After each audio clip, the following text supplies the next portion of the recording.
किन्नर चुड़ैल। गोरखपुर नाम का एक गांव हुआ करता था।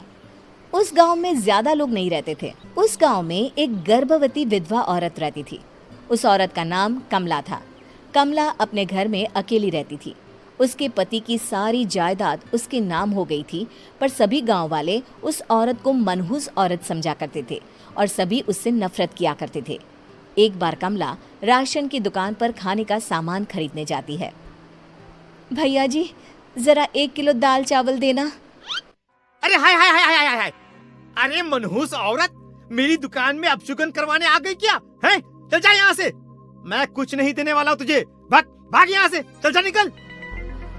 भैया जी, ऐसा मत कहिए। मैं गर्भवती हूँ, मुझे खाने की बहुत जरूरत है। मुझे खाना दे दीजिए। दुकानदार कमला को वहां से धक्के मारकर भगा देता है। तभी कमला रोते रोते उस गांव के किन्नरों के इलाके में आ जाती है।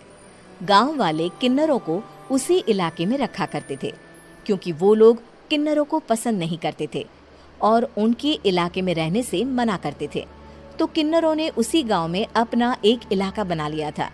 जब किन्नर लोग देखते हैं कि एक गर्भवती महिला रोते रोते उनके इलाके में आ गई है, तो सारे किन्नर कमला के पास जाकर उसका हाल पूछने लगते हैं। क्या हुआ बहन, तुम्हारी गर्भवती अवस्था में इतनी बुरी हालत कैसे है? तुम रो क्यों रही हो? तुम डरो मत, हम तुम्हें कोई नुकसान नहीं पहुंचाएंगे। तुम शांत होकर सब बताओ कि हुआ क्या है। मैं कमला हूँ। मैं गांव के दूसरे इलाके से आई हूँ। 2 महीने पहले ही मेरे पति की मौत हुई है। मुझे गांव के लोग मनहूस मानते हैं, क्योंकि मैं विधवा हूँ और गर्भवती भी। वहाँ के लोग मुझे खाने के लिए कुछ बेचने के लिए भी तैयार नहीं, जिससे मेरा गुजारा नहीं हो रहा था। कोई बात नहीं कमला, हम तुम्हारा ख्याल रखेंगे। किन्नर लोग कमला को एक खाली घर में रहने के लिए जगह दे देते हैं और उसकी देखभाल भी करते हैं। कुछ ही महीने बाद कमला अपने बच्चे को जन्म देती है, पर अफसोस, कमला बच्चे को जन्म देते ही अपनी जान गंवा देती है। जब सब किन्नर बच्चे को देखते हैं तो बहुत खुश हो जाते हैं, क्योंकि वो बच्चा भी किन्नर ही था। कमला ने एक किन्नर बच्चे को जन्म दिया था। अब इस बच्चे की देखभाल कौन करेगा? हम तो इस बच्चे को गांव के दूसरे इलाके में भी नहीं भेज सकते। और तो क्या हुआ, इस बच्चे की माँ नहीं रही तो हम इसे पालेंगे। अब ये हमारे इलाके में रहेगा, हमारे साथ रहेगा। फिर वो किन्नर उस किन्नर बच्चे को गोद ले लेते हैं, उसका नामकरण कराते हैं। उस किन्नर बच्चे का नाम शक्ति रखा जाता है। देखते ही देखते शक्ति बड़ी होने लगती है। उसके रंग रूप बहुत सुंदर थे। वो बहुत सुंदर किन्नर दिखती है। एक दिन शक्ति एक किन्नर से पूछती है, माँ जी सुनिए ना, ये गांव के दूसरे इलाके में भी तो लोग रहते हैं, तो हम वहाँ क्यों नहीं जाते? हम उनसे अलग क्यों रहते हैं? शक्ति, क्योंकि वो लोग हमारे जैसे नहीं, वो लोग हमें पसंद नहीं करते, इसीलिए हम उनसे अलग रहते हैं। क्यों? वो हमें क्यों पसंद नहीं करते? मुझे एक बार उस इलाके में जाना है। मैं एक बार वहाँ जाकर घूम कर आऊं। शक्ति, खबरदार, जो तू उस इलाके में कभी भी गई तो अपनी जान नहीं गंवाना चाहती तो उस इलाके में कभी कदम भी नहीं रखेगी, समझी? इतना कहकर वो किन्नर वहां से चली जाती है। शक्ति उस किन्नर की बात सुनकर बहुत रोती है। माँ जी, ऐसा कैसे कह सकती हैं? उन्होंने इतनी सी बात के लिए मुझे इतना डांटा। अब तो मैं उस इलाके में जरूर जाऊंगी।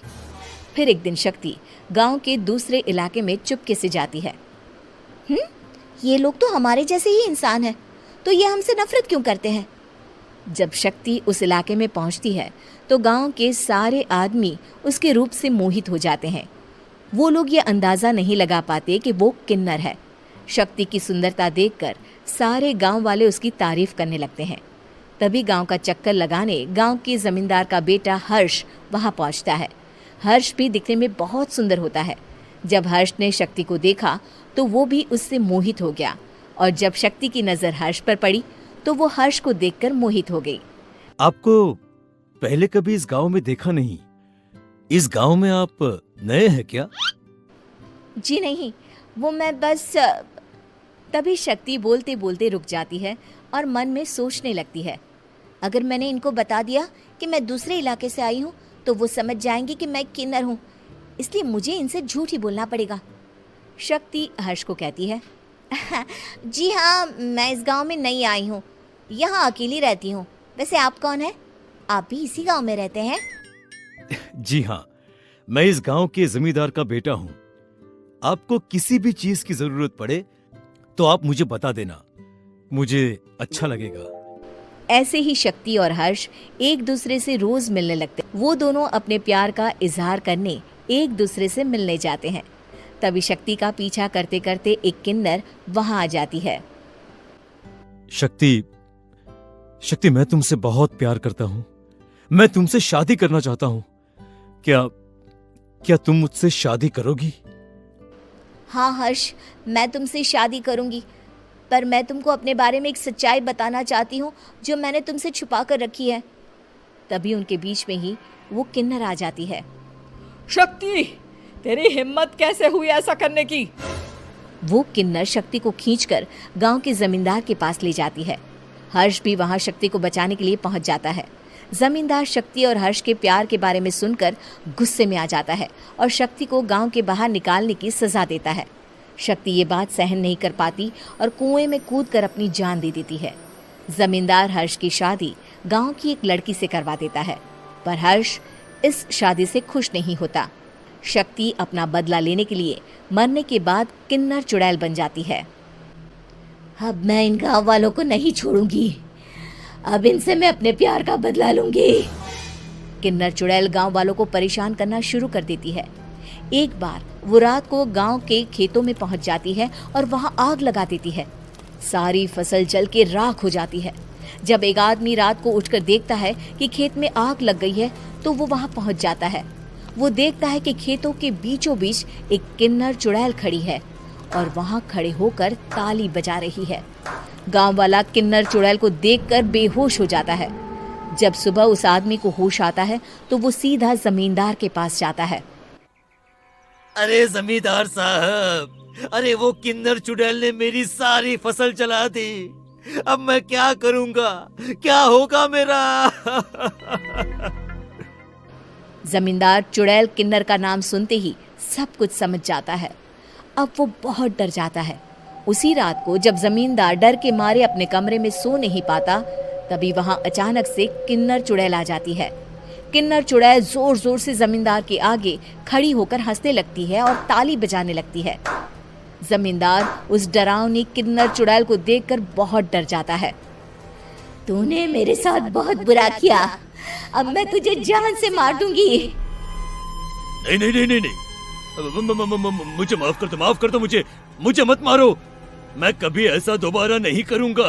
अब तुम जो बोलोगी वही मैं करूंगा। ठीक है, मैं चाहती हूँ कि किन्नर इलाका गांव के इलाके से जुड़े और गांव का कोई भी आदमी किन्नर समाज से द्वेष ना करे, उससे नफरत ना करे, नहीं तो मैं सारे गांव को मार दूंगी। और तुम गांव में एक नया कानून बनाओ कि अगर किसी ने भी किन्नर समाज को हानि पहुंचाने की कोशिश भी करी या इनसे भेदभाव करने की भी कोशिश करी तो उनको कड़ी से कड़ी सजा मिलेगी। हाँ हाँ हाँ हाँ, मैं ऐसा ही करूंगा। तुम जो बोलोगी वो मैं करूंगा, पर मुझे जाने दो प्लीज।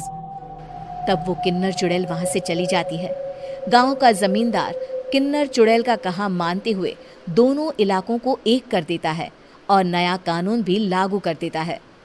तब से वहां किन्नर समाज और बाकी गांव वाले शांतिपूर्वक रहने लगते हैं।